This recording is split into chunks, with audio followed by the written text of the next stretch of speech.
Only at Paris at the Hope Center Ministry, and I listened to it, and I'm thinking, my people got to hear that. Okay, they got to hear it. It's a word. It's a word. He's a he's a different kind of drug addict. Okay, and the way things happen in life, folks. Let me tell you something. Y'all know about sowing and reaping? There's stuff that's in your life that you sowed for, but in the parable of the sower, when tares show up in the man's field, the servants want to know, did you not sow good seed? He said, I did. I never sowed for that. I never sowed seed for the crop I got in my life. But while men slept, and somebody's off base and bases weren't, David, while men slept, will preach. That's part of what we're doing. Men got to wake up, okay? Because some bases are not covered because men are not awake in the spirit. While men slept, an enemy came and sowed these seed and won his way. And in the parable, the enemy is the devil. And you know, folks, the enemy has come and sowed seed in our life and gone his way, and we're trying to rebuke the devil. He ain't even there anymore. It's just the crop he planted in our life.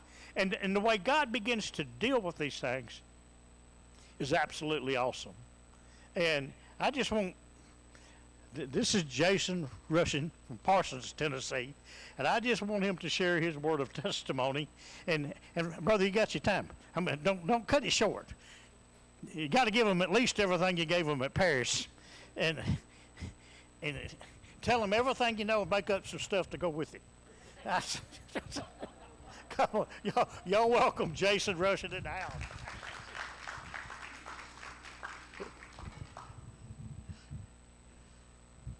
My stuff out of your way. Just so you'll know, I've got a timer already started. No, don't start it yet. Thank you. Good morning. Let me get situated here. I've got an uncle who doesn't do anything unless he says he needs to get situated. So I'm going to do that real quick.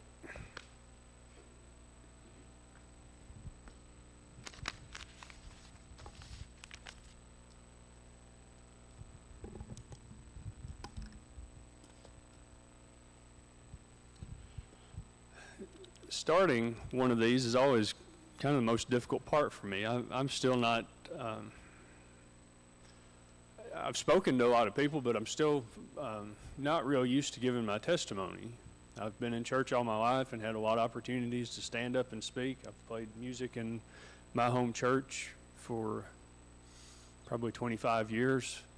So I've been in front of a lot of people, but when you get up and tell your story, especially when it's a story that you're telling like I'm about to, it's uncomfortable, to be honest. And I've found that it's helpful before I start in to say I'm uncomfortable talking about that. That just, it helps me to feel a little bit less uncomfortable.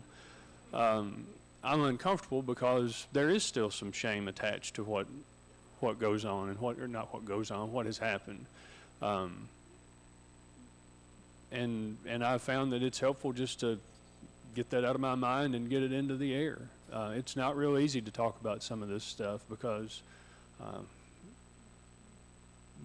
get into that in a minute. It's not real easy to talk about some of this stuff. What I would first like to do is talk about, just real quickly, the uniqueness of what's going on in Hohenwald. I grew up in Parsons, similar town in size. And the cooperation level here is absolutely outstanding. It's very unique, and it's very, I don't, of course I was here for a year, but, and got to know several people, but when you live in a place for a long time, you really get to know people, but you also become insulated from what's happening in other places. And I don't think that maybe people here realize how unique the things that are going on here really are, especially for a small town. You go to a Nashville-sized town, and they've got resources coming out of their ears that a lot of small towns don't have. And I don't know of another town the size of Hohenwald or comparable size that does as much as what Hohenwald does all around. So that's that's a very good thing. It's very unique, and I would just encourage you to not take that for granted. When I share my testimony, this is really the only time the second time I've shared my testimony to a group of people. I've talked individually about it, but I sandwich it between two parts of very familiar scripture. And the first is Mark 10. You all will know and be familiar with this.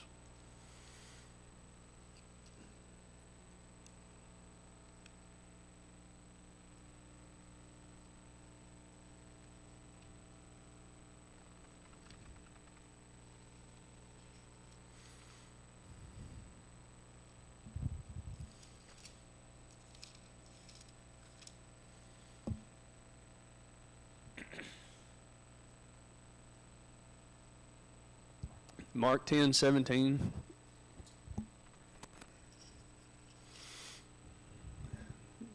The rich young man. And as he was setting out on his journey, a man ran up and knelt before him and asked, "Good teacher, what must I do to inherit eternal life?"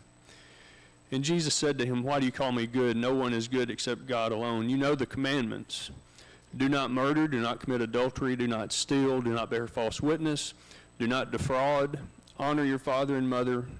And he said to him, "Teacher, all these I have kept from my youth." And Jesus, looking at him, loved him. And I've always thought that was unique, that the words "loved him" were right there. I think Jesus understood the intention of what the young man was coming to try to understand. And Jesus, looking at him, loved him and said to him, "You lack one thing. Go and sell all that you have and give to the poor, and you will have treasure in heaven, and come follow me." Disheartened by the saying, he went away sorrowful, for he had great possessions. And Jesus looked around to his disciples and said, "How difficult will it be for those who have wealth to enter the kingdom of God?" And the disciples were amazed at his words. And I'll stop right there. It goes on into some other teachings of Jesus. But my point is, the young man, I think, genuinely had tried to live a good life. He thought he was living a good life. He was doing all those things he listed that we're all told to do when we go to church. And he was surprised and probably upset. This version says disheartened, because there was still something else that he lacked, that he was unaware of. But he thought that he was doing everything that he was supposed to be doing. And that's kind of if I use a sandwich analogy, that's the first slice of bread, or the first bookend that I use to compare my life to. I was raised in church. I was raised in an Assembly of God church in Decaturville. Strong church, strong preaching, strong programs, strong, just almost every area of the church was just very, very functional as I was growing up. You know, sometimes in church you'll have transitions or whatever, and that really wasn't the case as I came through church. There was a strong kids program. There was a strong, they call it Royal Rangers, kind of the boys program. When I started in youth group, strong youth group, we had 60 or 70 kids coming when I was in youth group. And I participated in just about everything that I could participate in. I learned all the Bible verses. I was on the Bible quiz team. I was playing the drums. I was doing the drama stuff. And I was doing what I thought I needed to be doing, and those are good things. They're not bad things. They're opportunities to minister, but they're also things that church people tell church people they need to do. And while they're good, I'm not sure how much I actually took from those experiences and applied to my understanding of what a Christian life means. And forgive me, I'm gonna have to drink a lot of water. I'm dry this morning. Dry both in speech and in thought, maybe.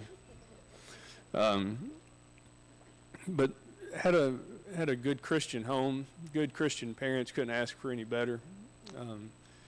You know, a lot of guys from the Hope Center, and I'm assuming a lot of the women from the Hope Center as well, they have stories about, being raised in no parent homes, single parent homes, living under a bridge, never having food, living in a car, they don't have any clothes. I never experienced any of that stuff. My family wasn't wealthy. My dad is the hardest working man that I know, and still to this day finds enjoyment in working. That's all he's ever done his whole life. So I was taught a good work ethic.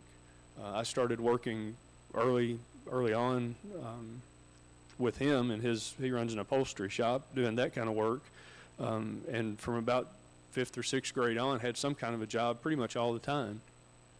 Strong work ethic. My mother is a hard worker as well, but just extremely dedicated to the cause of Christ. She got saved in the early 70s in a tent revival meeting. You don't hear about those much anymore.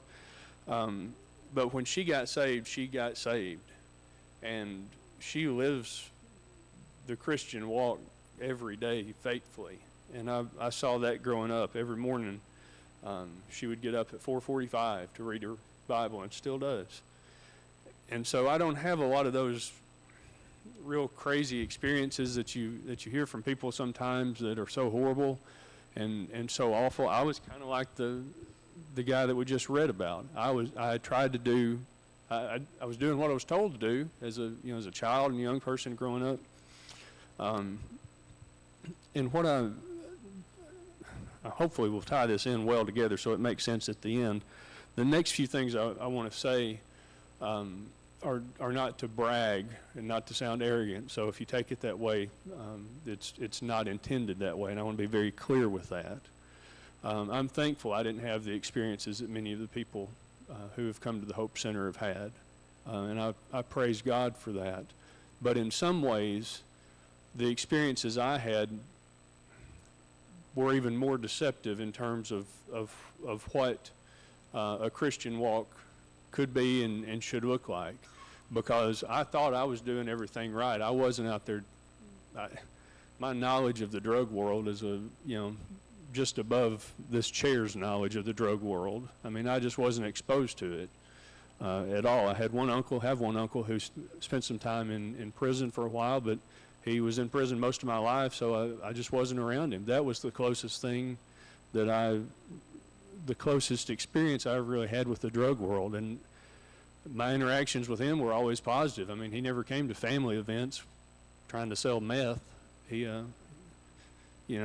was always fine when I was around him. It was just when he would get with whoever he got with. Went through high school, started college, ran for student government office, was elected 3 times to different offices, graduated in 2004 with honors. And I was not a good student in high school at all. I was just very average. But worked really hard, got involved in things at college that were good things, got involved in some Christian ministry things. Chi Alpha, if some of you have heard of that, that's the Assembly of God's kind of outreach to colleges. I played the drums at the Baptist Student Union, and worked really hard academically. Finished school at Martin and went to Union in Jackson. I know some of y'all are familiar with Union. Finished a master's degree in 2006. I was 23 years old and had an opportunity to, at that time, to start a college campus in Parsons, in my hometown. If you go to Parsons from this direction and take a right on 641, go about a mile, and look to your left, you'll see a UT Martin Parsons campus. At 23, I had the opportunity to start that school. We started it in the city's municipal building, and my first office was a broom closet, and then we built about a $5-6 million facility for raising money in the community, and did everything. Recruited students, recruited faculty, put schedules together. We raised money. We interacted in the community. Again, nothing wrong with that. Very, very good thing. Good thing for the community, good thing for, I think by the time that I left there, I worked there for 5 years. Something like 70 or 75 people had gotten their bachelor's degree in that amount of time at that one facility. In 2010, I met the person who would be my wife, and we dated for about 2 years. She was in graduate school in Arkansas, where her family lived. And in 2012, we got married. And I'm going to back up just a second there. 2006 is when I graduated from Union and then also started the school at Parsons. In 2008, this is where my problem started, the problem that ultimately found me at the Hope Center. Our church men's group was roofing a lady's house. You were talking about Sweet Lips, Tennessee the other day, and I know where Sweet Lips, Tennessee is at. This house was in Reagan. They don't call it Reagan like it's spelled, they call it Riggin. But we were roofing a lady's house in 2008, and I hurt my back and had never really had any major medical problems. When I was born, I was missing a fibula in my right leg, and so I walk on a prosthetic leg. I've never had two full legs. Walk on a prosthetic leg, but it was never a problem for me. Had a surgery when I was 8 months old, started walking when I was about 15 months old, and you'll see me do that every now and then just to move around a little bit, and you may see me sit down some. But other than that, it really never bothered me. Physically, never bothered me. 2008, I hurt my back helping roof this lady's house with our church men's group, and that was really the first time I'd ever experienced much physical pain at all. And you can look at the timeline of how the opioid crisis has developed in our country, and particularly in our part of the world, and my trajectory and that trajectory is very similar. And so, I feel like I was not a good baseball player, but I felt like I hit a home run in terms of my timing for this unfortunate situation. That was about the time when a lot of people were starting to really get into treating pain with medicine.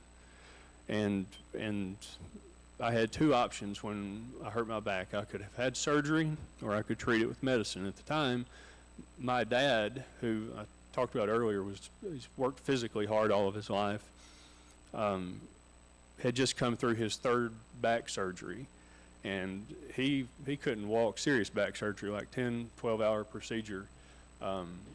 He couldn't walk for about 6 months, and I was at the time 26, 27 years old, and I thought, why would anybody want to have a surgery at 26 when they're not going to be able to walk for a while, or they could just take some medicine and eventually things would hopefully get better. So that was kind of the thought process that started everything. 2010, I mentioned, met the person I would marry. And 2012, we got married. I started a new job, and that plays into the story as well. Got married, started a new job, and moved to a different city, all in the span of about 6 months. And looking back, the job was not the will of God. It was not in God's will, and I knew it wasn't at the time. And I have to take responsibility for this. I knew it wasn't at the time, but I took it anyway for a few different reasons, and money was one of them, to be real honest about that.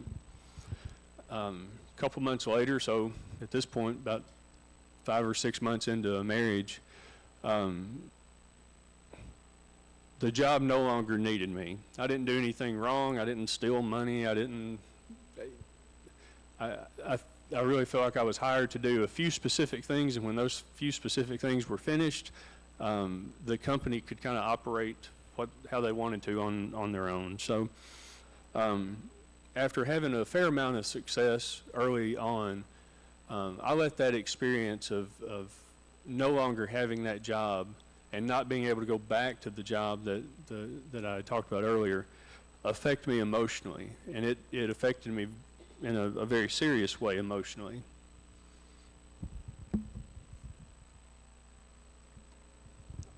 And I was still having some physical back trouble, And up until that point, the medicine that I had been taking was doing what it was supposed to do. I didn't care for the way it made me feel, but it did help the pain.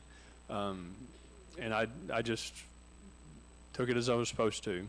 After the incident happened in 2012, it started affecting me emotionally. It helped to deal with that emotional pain, the failure, my perception of how I had failed. Newly married, new city, all these different things. It started to have a kind of a two-prong effect on my life. Physically was still helping the physical pain, but emotionally was helping that as well, and that's where my problem started. It became a way to mask the emotional, the shame. It was a way to take my mind off of what I had, how I thought I had failed, even though looking back, it was, things happen like that all the time. They just not happened to me at that point in life. And so over a span, that was 2012, over a span of about 7 years, that increased. The amount of medicine I was taking increased. And if you know anything about that, the more you take, the more you need. And there's a physical aspect to that as well. There's a science behind it. Your body starts, just like your body says, I'm hungry when you need food. Enough of that gets in your system, your body is physically telling you, you need this to survive. You're not going to feel right. You're going to be sick if you don't have it, because your body is used to it. Your body's used to eating food on a regular basis, and your body gets used to taking certain kinds of medicine on a regular basis as well. And so from about 2012 to 2019,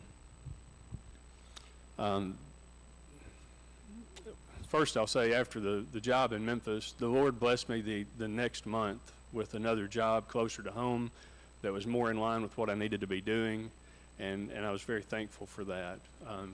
Looking back, I wasn't as thankful as I should have been or could have been, but I was thankful for that. From about 2012 to 2019, I just kind of scooted along, and the medicine came along scooting right with me, except it was expanding and getting bigger. In 2019, a few things happened that affected my life as well.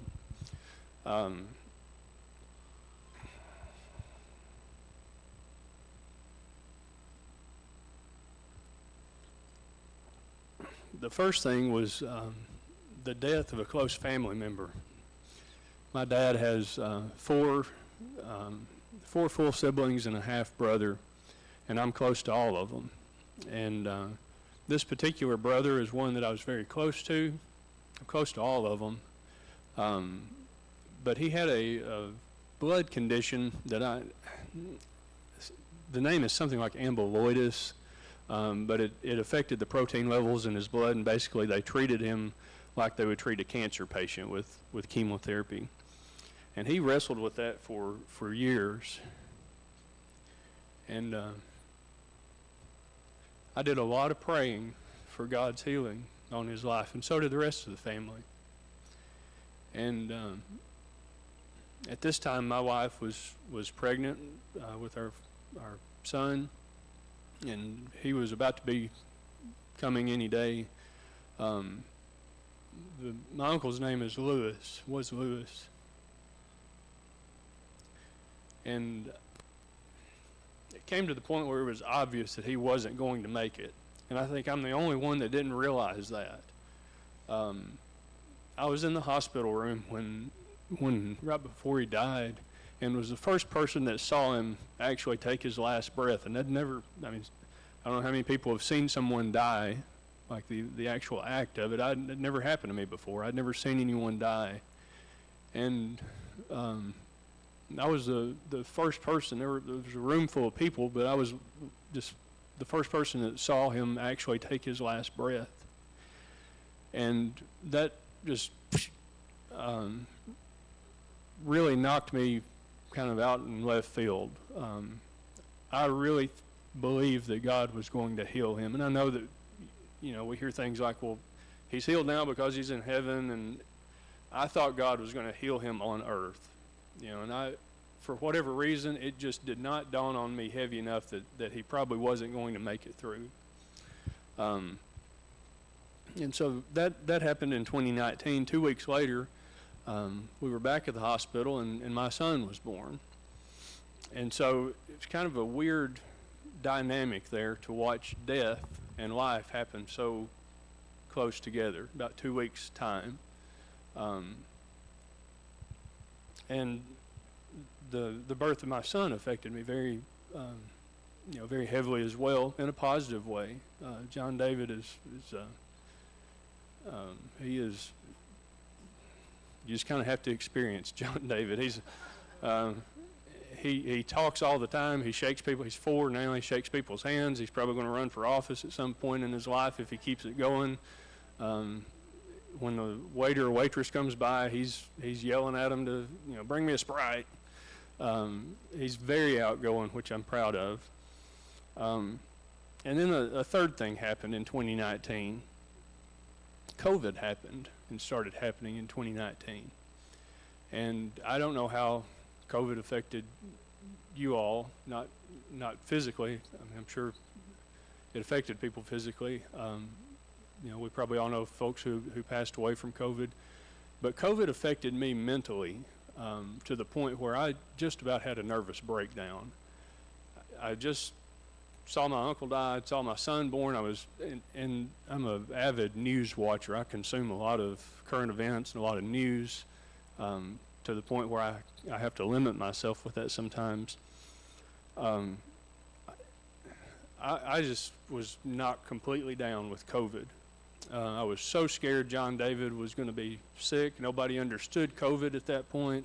Turn the TV on and it's just death everywhere.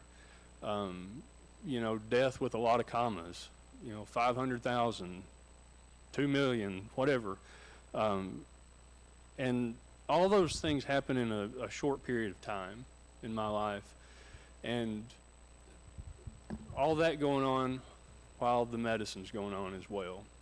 And all that did is I needed more, because the problems are so great. And all this time I'm still functioning. I'm still working. I'm not laying in a ditch somewhere. I'm still going to work and all that. And so 2019 through about 2020 and 21, those things all happened. I realize that was a long explanation, but those are the things that happened that kind of set the next couple years of my life into motion. And I'll say also,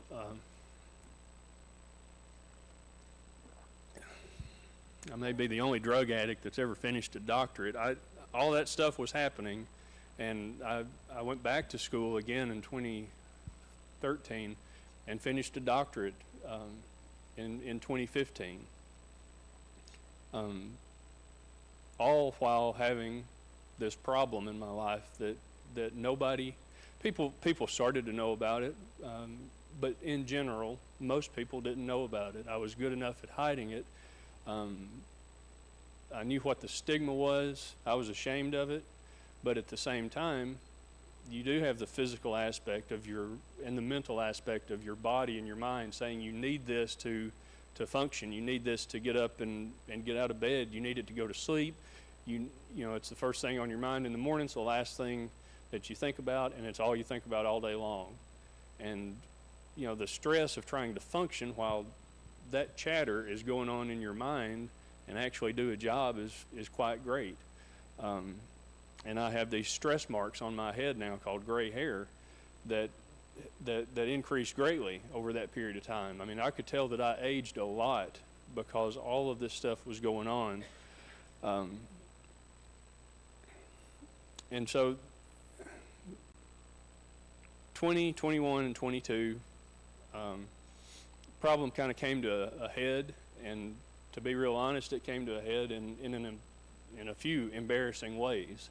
It gets to a point with, when you get so far down the road with something like a substance, there's no way you're not going to be embarrassed at some point.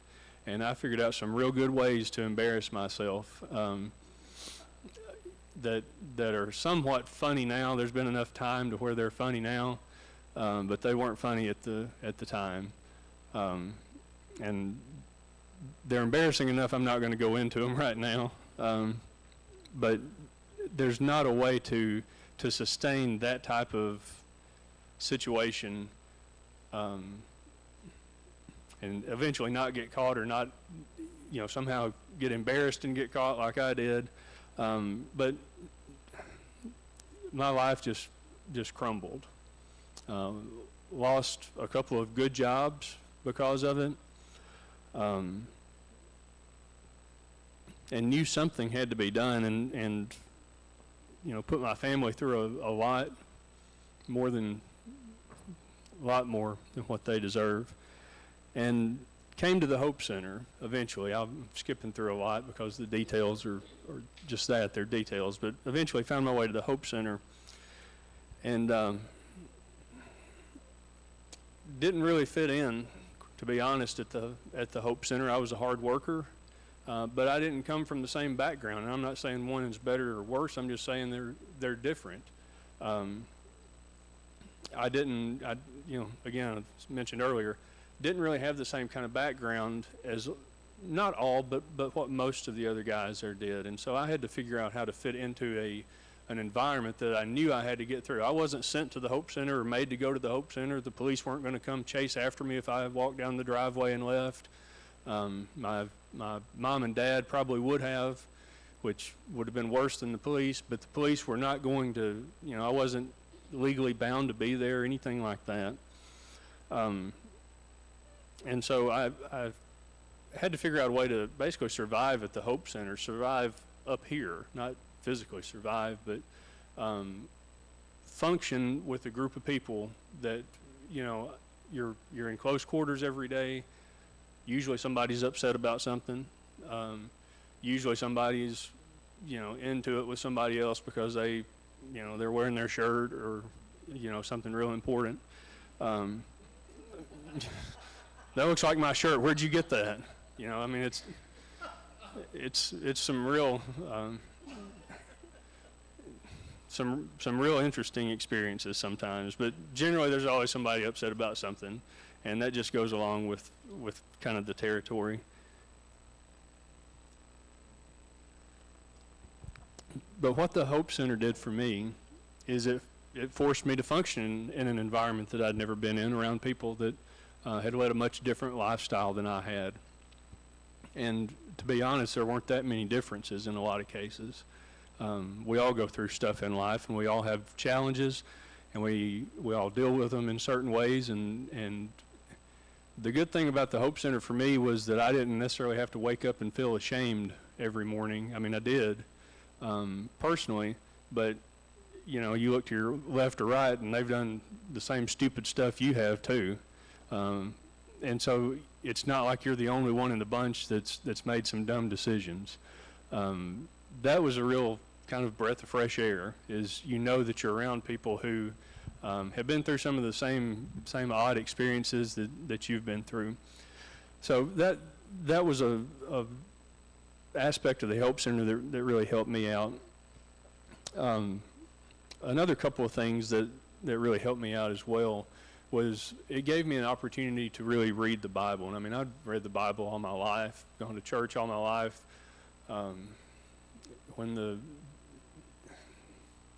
Knew the Bible pretty well, but had never really read the Bible like in a super serious way, to where I was being methodical about reading the Bible and understanding some of the, for example, some of the historical and political contexts that are outlined, especially in the Old Testament, and in the New Testament as well, with with the Roman government.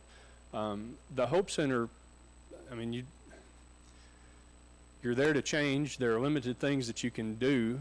I took the opportunity to dig into the Bible and do so like I'd never done before, and am thankful that opportunity was given to me. And so most of my time at the Hope Center, other than the time when I would be working, was spent doing two things: reading the Bible or playing the guitar. I sat for a long time.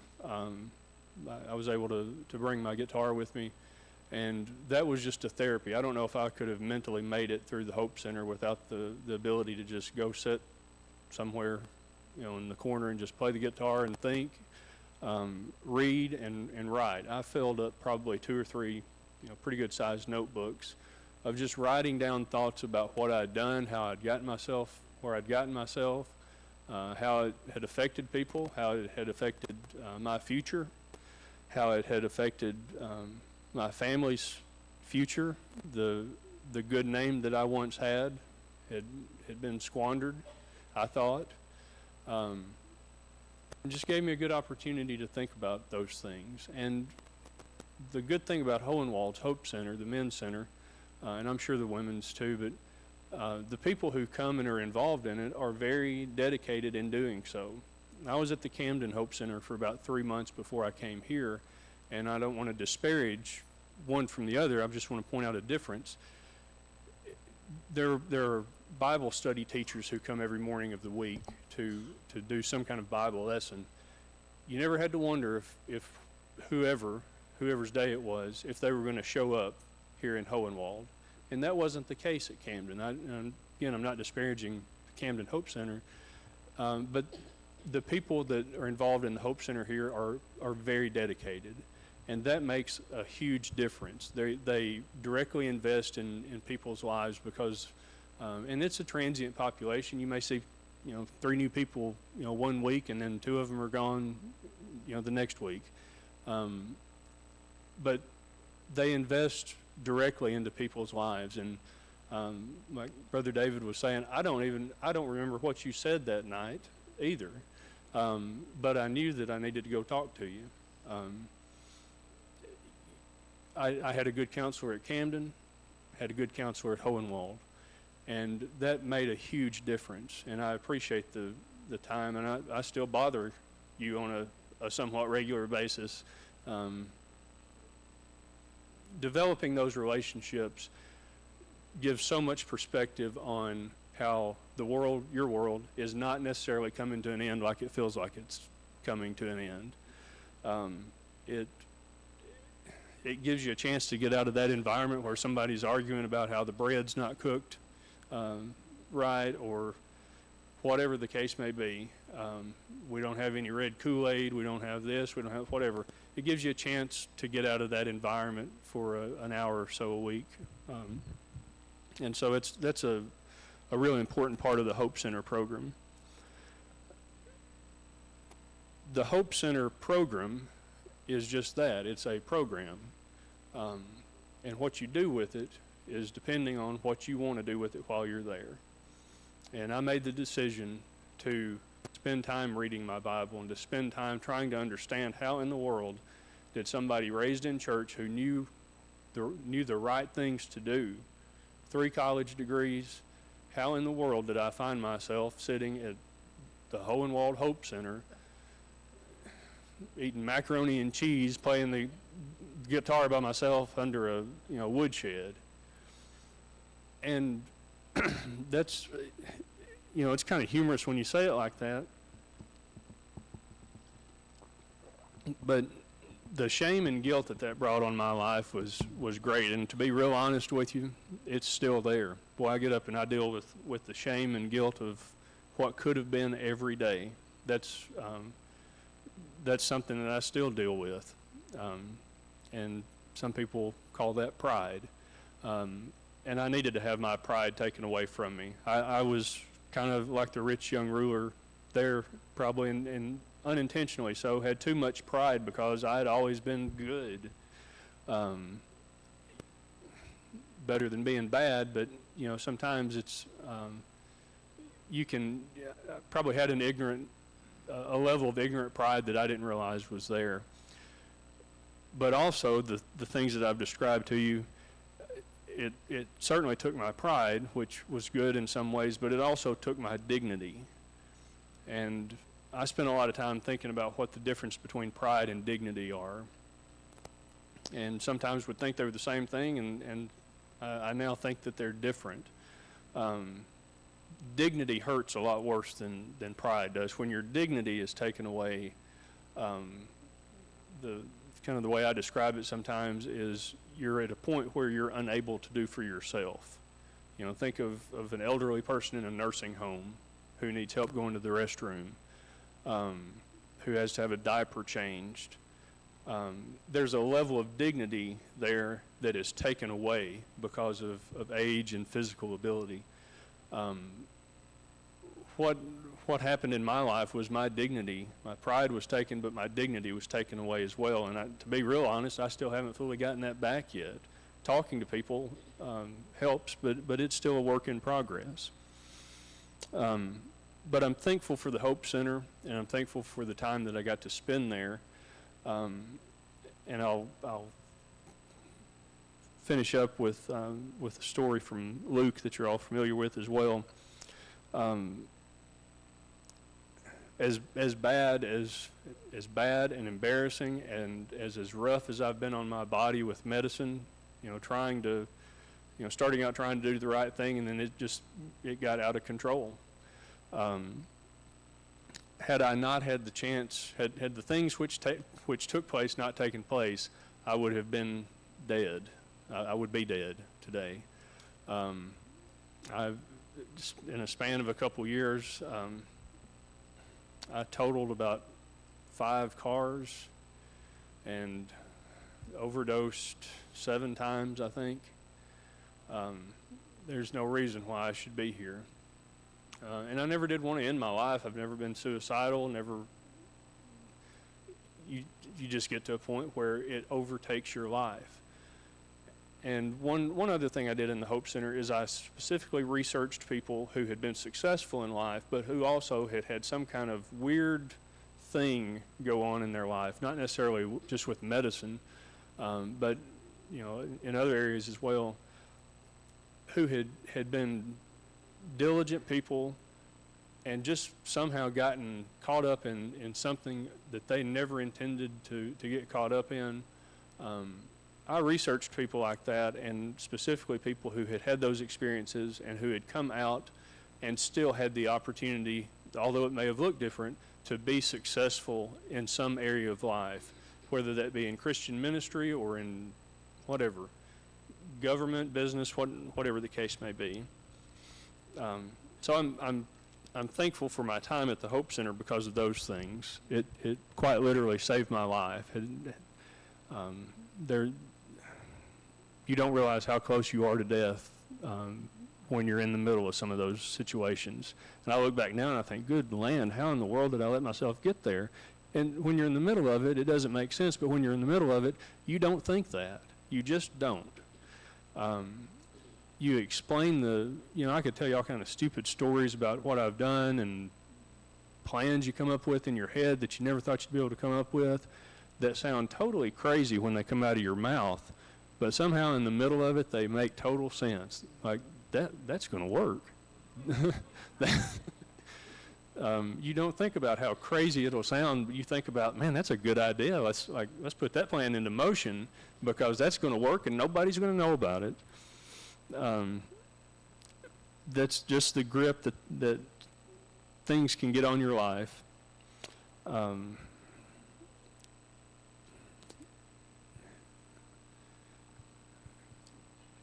Go over to Luke 15.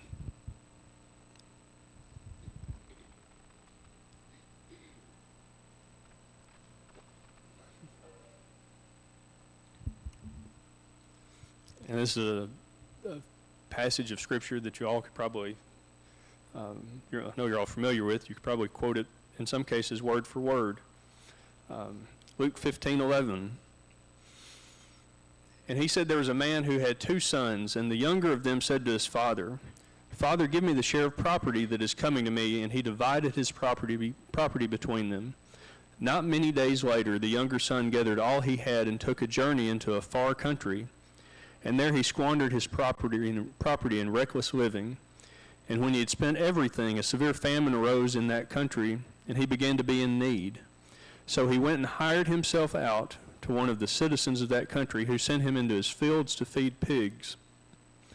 And he was longing to be fed with the pods that the pigs ate, and no one gave him anything. And a few points I want to make real quick about these verses, and before I finish up there. You can look at verse 13.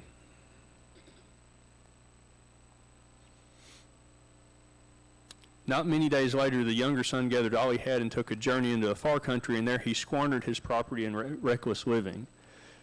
At that point, he didn't realize how good he had it. Before he left home, he just knew he had an idea, and he thought he could do things better than his dad. Give me my money, which was, in the Jewish culture, was a slap in dad's face, because you didn't divide property before the dad died. That was basically, in some ways, the son saying, I wish you were dead. I want my money now. But he didn't realize how good he had it.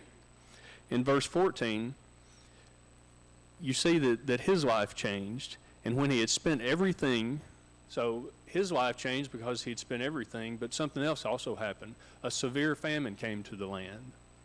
So he had both an internal problem, but also an external problem going on as well.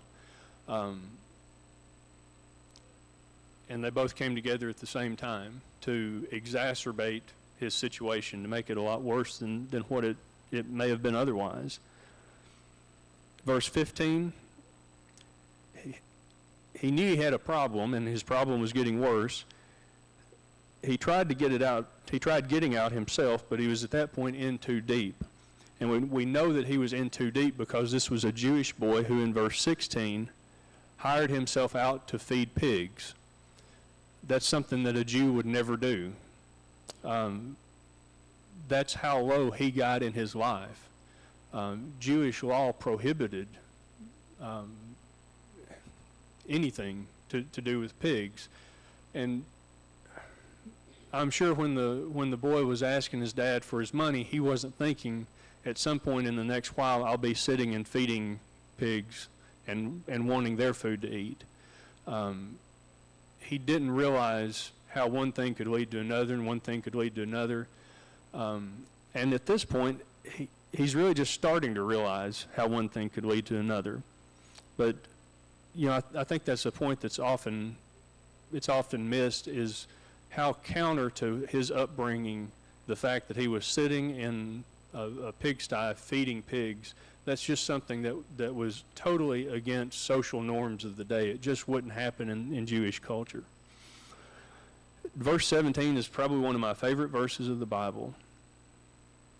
But when he came to himself, everybody before, his dad, his brother, undoubtedly the people that worked with his dad and lived with his dad and other family members, they all knew that he was making bad choices along the way.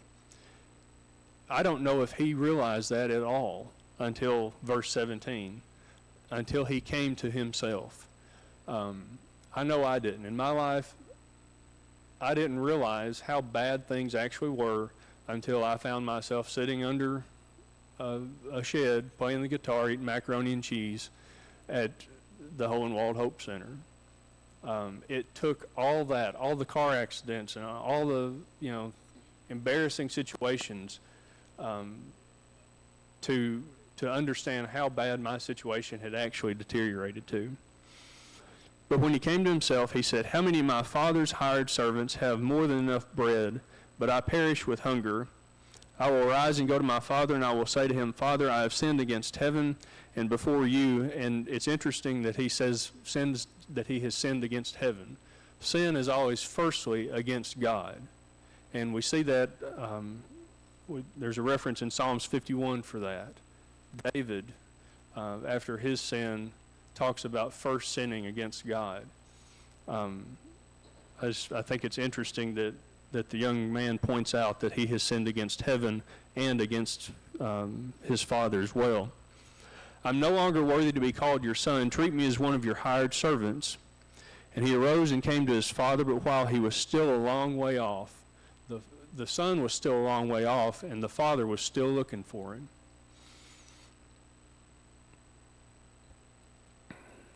But while he was still a long way off, his father saw him, and felt compassion and ran and embraced him and kissed him. Here's something else that would never happen in the Jewish culture. A father would not run to their son because they would have to lift their clothes up and show their legs in order to run. That's just something that would not happen in the Jewish culture. It was against the social norm of the day. But that displays the love the father had for his son who had messed up, who everybody knew had messed up, and who he knew, the father knew that this wasn't a good idea, but the son didn't ask him, or we're at least not told that the son asked. That's how much the father loved the son. It didn't matter what the social norm was of the day. It didn't matter what the Chamber of Commerce thought about it. It didn't matter what, whatever kind of community committee thought about it. The dad was focused on getting his son back, and he was still out there looking for him after all that time. And the son said to him, "Father, I have sinned against heaven and before you, and I'm no longer worthy to be called your son." But the father said to his servants, "Bring quickly the best robe and put it on him, and put a ring on his hand and shoes on his feet, and bring the fatted calf and kill it, and let us eat and celebrate. For this is my son who was dead and is alive again. He was lost and is found." And they began to celebrate.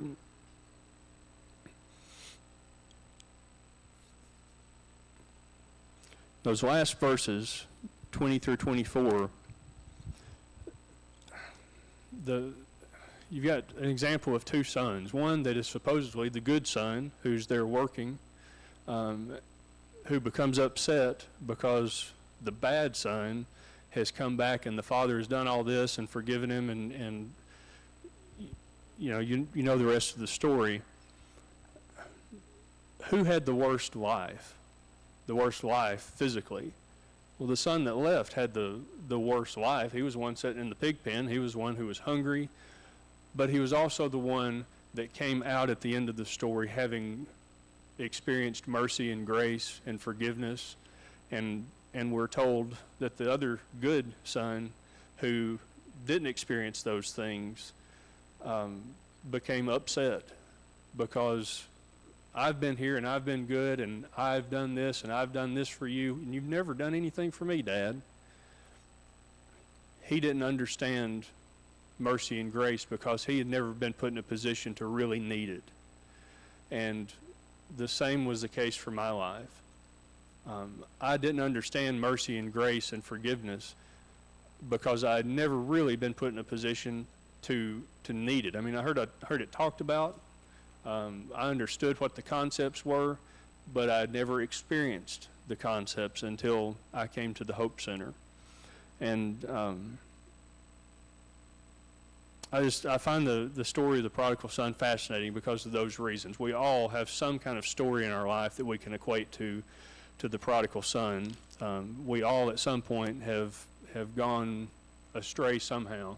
And when we really look at that story and pull some of the things out of it, and there's a lot of things to pull out of it and a lot of different angles to pull stuff out of it from, who would you rather be? Would you rather be the son that ultimately experiences and is the beneficiary of grace and mercy and forgiveness, although he is probably ashamed, he has brought shame on his family, he's probably embarrassed? Or would you rather be the son who didn't understand mercy and grace because he was really a little too prideful to think that he needed it? He didn't need to experience those things because he'd never done anything to really need grace. And just as I finish up, the Hope Center for me was kind of a triage unit. If you're familiar with what that is, if you have a bad car accident, they take you to the hospital, you're in triage. You can't speak for everybody. I got better at the Hope Center, but the Hope Center was a triage unit. The test and the real healing comes after. Can you apply what you've learned from the Hope Center? Hopefully you learned something. It's a chance to apply what you've learned. It's a chance to change the way that you'd been living. It's a new start to the way you've been living. And just like in a hospital setting, you don't heal in a triage unit. You heal when they put you on a floor, and then you get up and start walking, and then you start walking more, and it gives you a chance to actually go through the healing process, and then you heal even more when you go home. I would say that is that's what the Hope Center did for me. Is it was a chance to be triaged and out of an area of my life that I never thought that I would find myself in, and a way to kind of start over again. And the opportunity to read and study and learn from people who invest their time and effort into the Hope Center is just extremely valuable. And it also, last thing I'll talk about is it also gave me the chance, this is kind of off the path of what I've been talking about, it gave me a chance to really learn how to pray. And reading through so much of the Bible, there are three places that I look to as models for my prayers now. One is the most familiar, of course, the Lord's Prayer, Matthew 6, 9 through 13. But also Matthew 26, where Jesus is in the Garden of Gethsemane. He knows what the Father's will is, but he doesn't want to do that. He doesn't want to experience the Father's will. But he knows that he needs to put his Father's will above his own. That's the human side of Jesus talking and rationalizing through what is ultimately the best. God's will is ultimately the best. And the third area that I've probably found most useful is a little less well known. It's in 2 Chronicles 20, verse 12, and it's the story of Jehoshaphat, where his army is surrounded by three different armies, and his prayer is real simple. He basically just says, God, I don't know what to do. And I found myself at that point a lot with a lot of situations. I don't know what to do. You please do something with this, because I don't know what to do. When I came into the Hope Center, I've expected that it would be a time for me to heal, and that I would go back to my family. And my wife had a different idea, and on February the 14th, Valentine's Day of last year, I received divorce papers.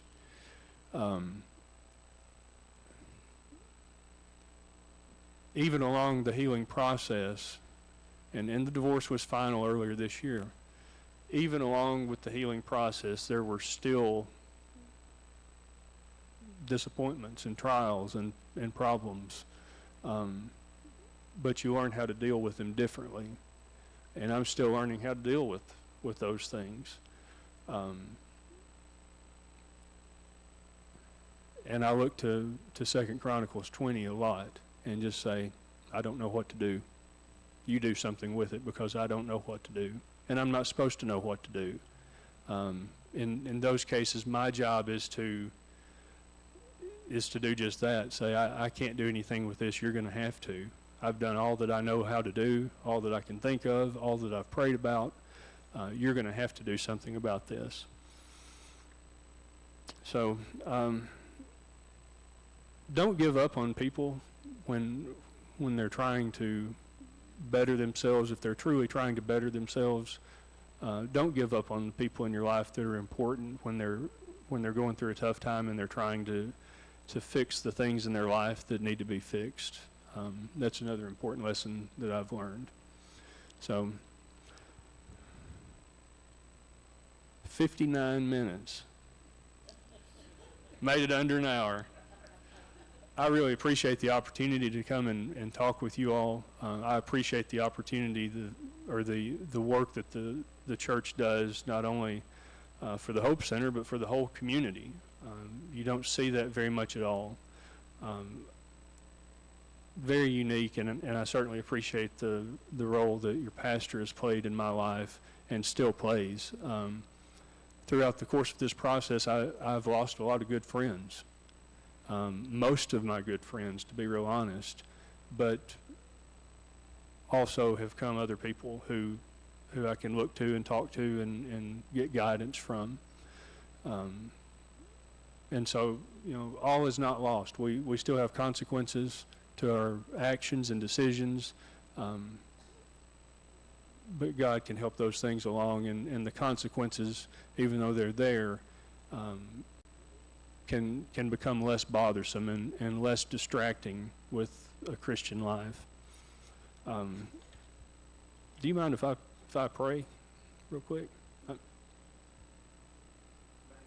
Yeah, do you mind if I say a quick prayer? And I'm not trying to end the service for you. You can do what you want to. Father, I thank you for these people and for the opportunity that you've provided to speak with them today. Father, I hope that something I have said has ministered to their heart or ministered to their life, or something they can take and use in someone else's life that may be struggling in whatever area they may be struggling with. Father, I thank you for the good work that this church does, for the vision that they have for the community, the hope that they have for the community. And I pray that you'll bless them for that in multiple ways. Expand their territory, Father, to an even greater reach than what they already have. Thank you for the people that you've placed in positions who have influence, who care enough about showing others your will and sharing your word with others to in fact do that, to carry your word to other people and to sow and invest in other people's lives, Father. I thank you that I'm the recipient of some of that sowing and some of that investing, Father. We love you. I love you. And we all ask for your help day to day as we go through life, Father. Thank you again for this opportunity. Please bless these people as they endeavor to better themselves and those around them and in their community. In your Son's name we pray. Amen.